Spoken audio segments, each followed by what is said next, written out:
The steadfast heart of Job. In the land of Uz lived a man named Job.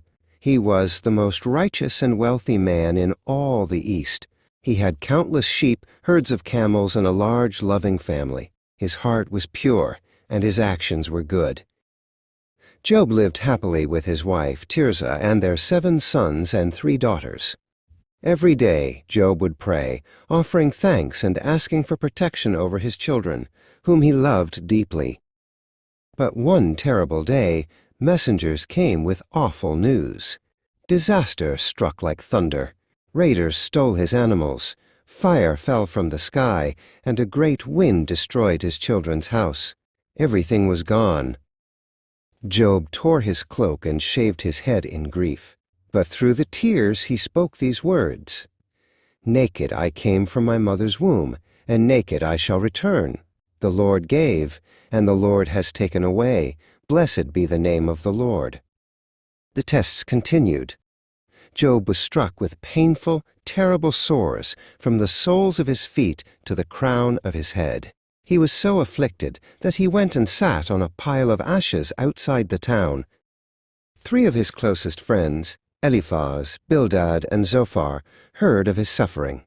They traveled from afar, and when they saw him, they wept aloud. They sat in silence for 7 days and 7 nights, simply sharing his sorrow. Finally, the silence broke. The friends believed suffering was a punishment.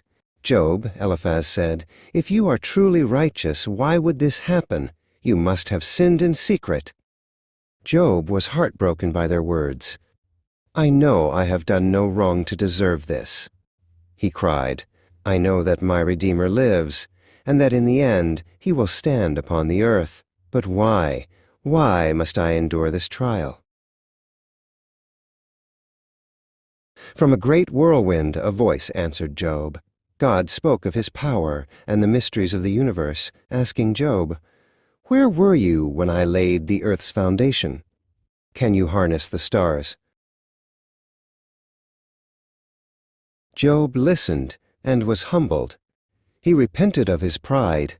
God then rebuked the friends for their harsh judgment and turned Job's fortunes. He restored Job's health and gave him twice the wealth he had before.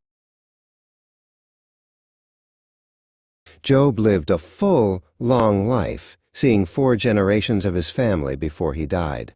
He learned that faith is strongest when it holds on, not because we understand, but because we trust the goodness of the one who holds us.